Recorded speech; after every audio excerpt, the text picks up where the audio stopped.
Imagine running a country for 2 decades, right? Hmm. But instead of moving into some sprawling presidential palace, you camp out in your predecessor's damp, semi-subterranean bunker. Yeah, you just work out of this dingy executive office. Right, and you change the carpets exactly once in 21 years. It's pretty wild. Welcome to the Deep Dive, where we take fascinating source material and distill it into the most crucial insights that you need to know. Because usually, when we talk about a world leader who has held power for that long, the image that comes to mind involves, massive motorcades, massive egos. Oh, absolutely. A complete obsession with legacy and external validation. Exactly. Which makes Meles Zenawi, the former prime minister of Ethiopia, such a jarring contrast to that stereotypical strongman. Yeah, the source material we are pulling from today is this retrospective essay by Alex de Waal. He's a researcher who spent nearly 25 years debating political economy with Meles. Wow, 25 years. Right. He actually reviewed Meles' unpublished master's dissertation, and the picture de Waal paints is of a man entirely indifferent to the traditional trappings of power. You didn't care. Not at all. Meles was consumed by a singular, overriding mission, which was conquering poverty in his country. Okay, let's unpack this. Because our mission today for this deep dive is to really explore the theory and practice of Meles Zenawi. Yeah, and this isn't a traditional biography by any means. No, we are looking at how a leader attempts to fundamentally rewrite a nation's operating system from the ground up. I mean, he ignored international applause when he got it. And he brushed off severe global condemnation when it came his way, too. Right. So if you've ever wondered how someone goes about completely defying global economic dogma and actually winning the argument, this is just a masterclass in challenging the status quo. It really is. But to really understand the prime minister who pushed back against the world's most powerful economic institutions in the 90s and 2000s, we have to look at where his theoretical mindset was actually forged. Yeah, we have to rewind a bit. Exactly, back to the mountains of northern Ethiopia in the 1980s. Before he was a head of state, Meles was a leader in the Tigray People's Liberation Front, or TPLF. And they were fighting this grueling 16-year armed struggle against the military regime of Mengistu Haile Mariam. Right, the Derg. And the context of that regime is so important for you to understand. This was a brutal Marxist-Leninist military junta responsible for the Red Terror. So this wasn't some boardroom political struggle. No, Meles was living on the absolute razor's edge of survival. Like, at one point in 1988, he and other Central Committee members avoided a fatal aerial bombing by just 20 minutes. 20 minutes. Yeah, because a spy had betrayed their mountain hideout. And later that same year, he contracted a case of malaria so severe he had to be evacuated to a hospital in Khartoum, Sudan. Which, de Waal notes, was one of the very few times Meles actually left the battlefield during the entire war. Yeah, but the most revealing anecdote is what happened immediately after that hospital stint. De Waal describes meeting Meles at dusk. Meles is still recuperating, literally wearing pajamas, and he climbs aboard this creaky Soviet Zil truck the rebels had captured. Because they were constantly hunted by enemy MiGs, the regime's fighter jets, they could only travel at night. Right. Bumping along rocky tracks in the dark, hiding out in dry riverbeds during the day. But the wild part is what they were actually doing in the back of that truck. They weren't just, surviving the war. They were holding high-level academic seminars. Yeah, de Waal describes being part of this traveling discussion group with Meles, a dozen guerrilla fighters, and a European aid worker. Just functioning on near-zero sleep. Which is apparently the most necessary attribute of a guerrilla fighter. Right. And they are intensely debating political economy, like discussing the imperfections of grain markets, how peasant farmers survived droughts, and even Soviet perestroika. The inclusion of perestroika is a crucial detail here. This was the 1980s, and Mikhail Gorbachev was introducing massive restructuring in the Soviet Union. And Meles and his fighters are hiding in African riverbeds, rigorously analyzing these Soviet policies. Exactly. They're trying to figure out if the impending collapse of the Soviet bloc meant that Marxist theory itself was dead, or if just the Soviet application of it was flawed. See, I have to push back here, though. De Waal notes Meles was a convinced Marxist-Leninist at the time. Yet we know his later theories involved pushing Ethiopian peasants to specialize in farming and trade. Right. Which sounds incredibly market-oriented for a Marxist rebel. How did he go from point A to point B? It feels like extreme ideological whiplash. Well, what's fascinating here is that for Megels, Marxism-Leninism wasn't a rigid dogma. It wasn't a religion to be blindly followed. Oh. He used it purely as a diagnostic tool, a method for analyzing evidence. When the TPLF first started administering liberated villages in the 70s, they did take a conventional, strict leftist line. Trying to tightly regulate local trade and money lending, right? Yeah, trying to impose socialist economics from the top down. And let me guess, that completely backfired. It failed miserably. But instead of forcing the local reality to fit the Marxist theory, Meles pragmatically adjusted the theory. Wow. Yeah, the TPLF quickly realized that to survive, they had to encourage local small business owners and traders. During the catastrophic 1984 famine, they actually dropped the strict price controls. So they made the strategic decision to prioritize feeding the peasantry by enabling local markets to function. Even if it meant slowing down their military operations. Meles evaluated external theories against the ground-level realities of Ethiopia, not the other way around. That intellectual self-reliance is so compelling, it's almost like an extreme high-stakes startup operating in absolute stealth mode. That's a great way to look at it. Pivoting the business model based on immediate user feedback, which in this case was literal peasant survival. And that rigorous discipline is exactly what Meles brought to the palace when the rebel coalition astonishingly captured the capital city, Addis Ababa, in May 1991. Because everyone globally was predicting Ethiopia would collapse into utter chaos. Just like Somalia had done a few months prior. Right, the global expectation was a bloodbath. Instead, within days of the rebels taking the capital, police were back on the streets regulating traffic, and government pensions were being paid on time. The discipline simply transferred from the mountains to the ministries. But once he was in power, Meles transitioned from a rebel commander to the nation's chief economic theoretician. He needed a new adversary. Yeah, and he found one in Western economic orthodoxy, specifically the neoliberal Washington Consensus. This is really where the story shifts from military survival to economic survival. Meles looked at the global landscape and realized something fundamental about Africa's place in the market. Right, he pointed out that Africa lacked a comparative advantage in virtually any productive field. Yeah, to put hard numbers on it, he noted that African workers were producing textiles at 9 times the price of Chinese workers. 9 times. Yeah, African agricultural products just couldn't compete on the international stage. And this lack of comparative advantage formed the crux of his entire economic theory. Meles argued that because African nations couldn't compete in producing actual goods, if you simply adopted the Western model and left the economy entirely to the free market, the private sector wouldn't build factories. They wouldn't innovate at all. There was no incentive to do the hard work of industrialization. So instead, the private sector would naturally default to what economists call rent-seeking. Exactly, and I think we should clarify that concept. Yeah, I want to make sure the mechanics of this are crystal clear for you listening, because it's the foundation of everything he did next. Imagine 2 ways to make money off a dirt road. Rent-seeking is like someone setting up a toll booth on that dirt road and just taking your cash because they happen to control the access point. They aren't making the road better. They are just extracting wealth from it. Right, like making easy money off exporting raw natural resources, skimming off foreign aid, or exploiting policy loopholes. Exactly. Value creation, on the other hand, is someone actually paving that dirt road or building a faster car to drive on it. They are creating something new and useful.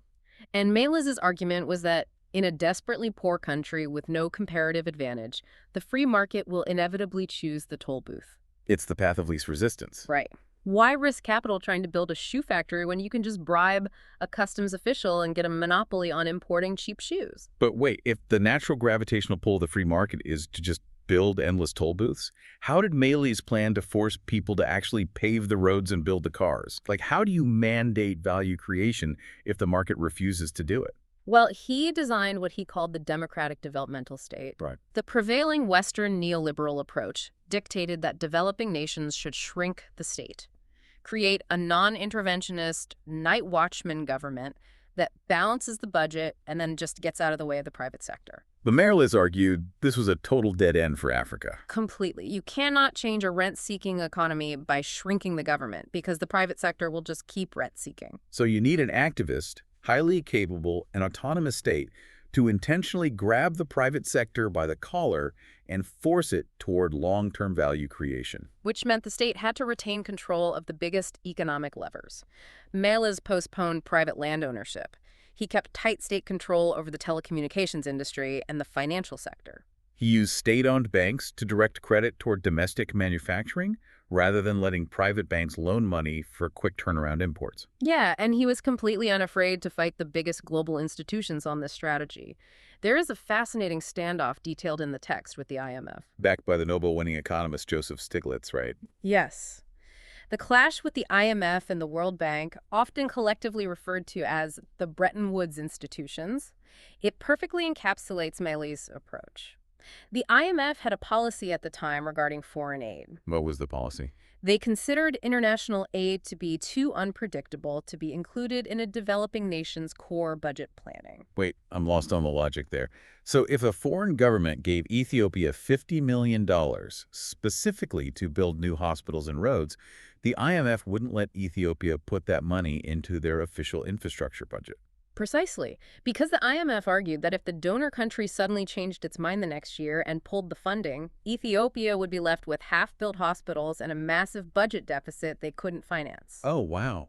So the IMF's rule effectively forced Ethiopia to park foreign aid in reserves rather than deploying it aggressively into the economy. Exactly. It was a bureaucratic technicality that was actively hindering the country's ability to build basic capacity. Most leaders would probably just complain to the press or quietly submit to the IMF's conditions to keep the loans flowing. But Meles acted like the rigorous theoretician he was. He didn't just write a political speech. He produced hard economic data. Yeah, he wrote these dense academic arguments, proving that Ethiopian economic planning could handle the variance in aid flows. He essentially buried the IMF in their own macroeconomic language until he forced them to rethink and officially change their policy. That is incredible. But he fundamentally understood that just changing the economic policy on paper wasn't enough.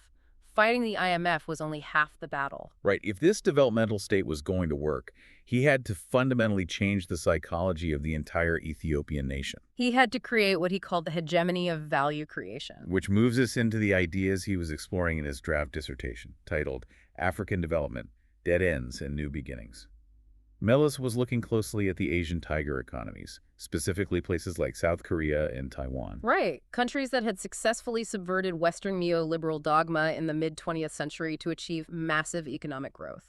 He wanted to understand how they didn't just change their laws, but how they rewired the minds of their citizens. There is a highly specific example Meles loved to use regarding Taiwan. He studied corrupt customs officials in Taiwan during their developmental boom. Okay. These officials were undeniably thieves.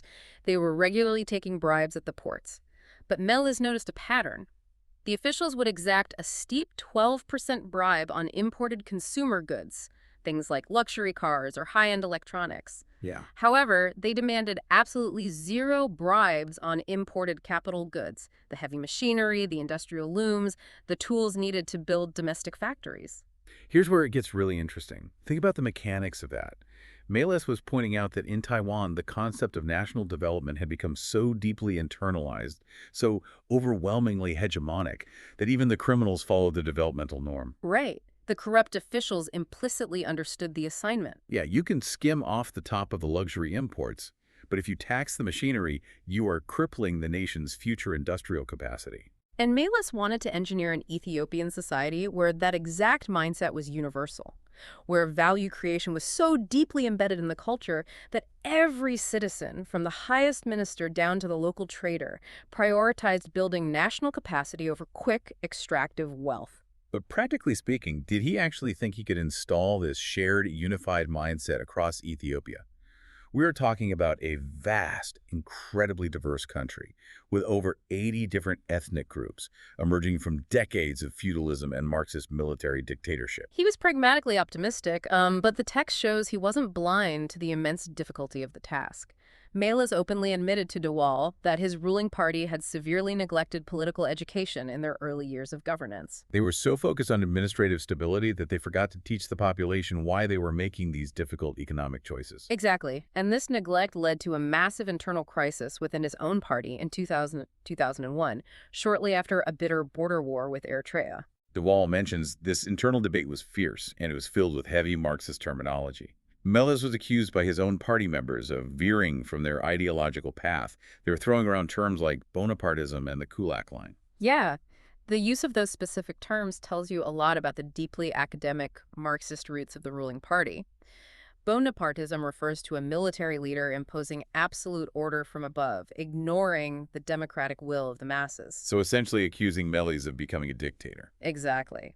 And the Kulak line is an old Soviet term referring to the policy of favoring wealthy, market-oriented peasants over poor ones. So his internal critics were arguing that Meles's pragmatic agricultural policies were creating a new class of rich farmers at the expense of true socialist equality. Right. They were trying to pull him back to the rigid leftism he had abandoned in the mountains. And this wasn't just a polite disagreement. This was an existential threat to his leadership. He survived a leadership vote in the Central Committee by a margin of just 2 votes. 2 votes away from losing power and his entire developmental project collapsing. And that near miss was followed by disastrous election results in 2005, where his party was virtually wiped out in the major cities.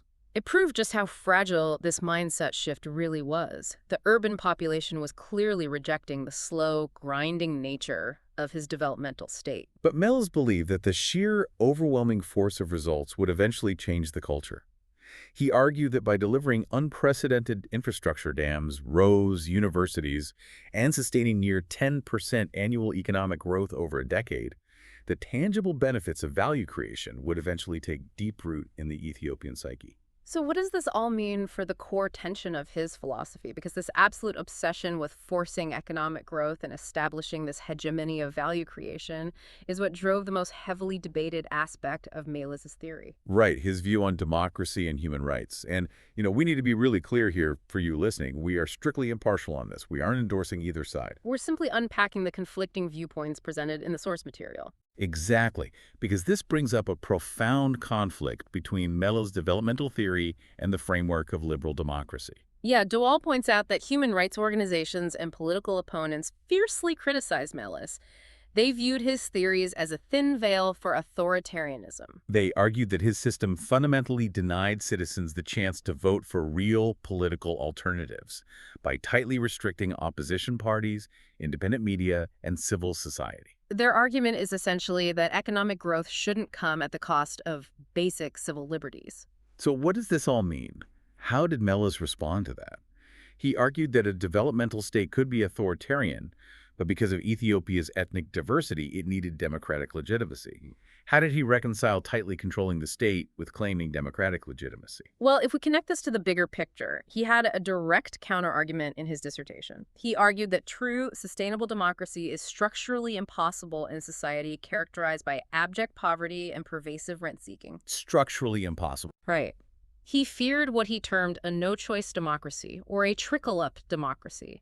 His argument was that if you just paste liberal democratic institutions like multi-party elections over a desperately poor rent-seeking economy, the political parties won't act like they do in the West. They won't debate policy. No, they will simply become patronage networks.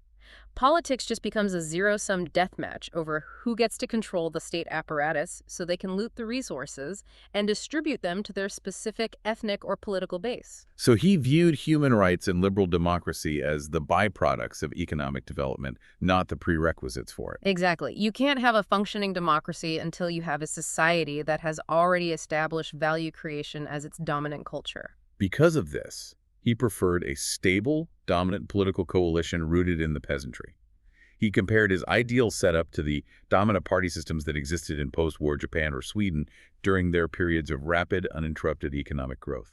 He viewed his dominant party control as a necessary but temporary bridge over an abyss. He actually argued that a true developmental state has a self-destruct mechanism built into its very DNA. Wait, I need to wrap my head around that. How does an authoritarian developmental state self-destruct? By succeeding. Oh. Yeah, Meles argued that once the state has conquered poverty, stamped out rent-seeking, and built a massive, educated urban middle class, it will have naturally undermined its own original power base, which was the rural peasantry. Because as the peasantry transforms into a middle class, their demands change. Exactly. They want greater political freedoms and representation. At that point, he argued, the dominant coalition would naturally give way, replaced by a social democratic or liberal democratic system. So he essentially saw himself as the architect building the heavy concrete foundation in the dark, tightly controlling the site so that the next generation could eventually turn on the lights and decorate the house. Right. He believed that his tight grip was the only mathematical way to prevent the country from sliding backward into chaos and famine while that foundation was being poured. It is just a staggering journey when you step back and look at the whole picture. I mean, from hiding in the camouflaged caves of Djena, reading dense economic theory by the light of a lantern, while hiding from fighter jets. To sitting in the prime minister's office, using hard data to literally rewrite the economic rules of engagement with the Western world. MELES ZENAWI subverted global dogma. He never stopped reading and studying, and he attempted to architect an authentically African philosophy of development. And the most defining trait of that architect was his ultimate indifference to external validation. He didn't evaluate his success by the metrics of Washington, London, or international NGOs. He evaluated it strictly by the changing material realities of the Ethiopian people. Exactly. And for anyone listening, whether you are trying to implement massive systemic change in a business, a local community, or a broader organization, Meles' story is a profound challenge to the assumption that external best practices are always the right fit. Sometimes the established rules will only keep you poor, and you have to build a new model from the ground up, based entirely on the harsh, specific realities of your own environment. He completely ignored the noise to focus on the work. But it leaves us with a lingering question, one that really hangs over this entire deep dive. Meles told the Wall that it would take decades before we would know if his developmentalism truly became hegemonic in Ethiopia. Yeah. He lived in that damp bunker for 20 years, singularly obsessed with pouring this new foundation. But if a nation's foundational mindset must fundamentally change to escape poverty, can that transformation truly outlive the singular, formidable architect who designed it? Or does the blueprint vanish the moment the architect is gone?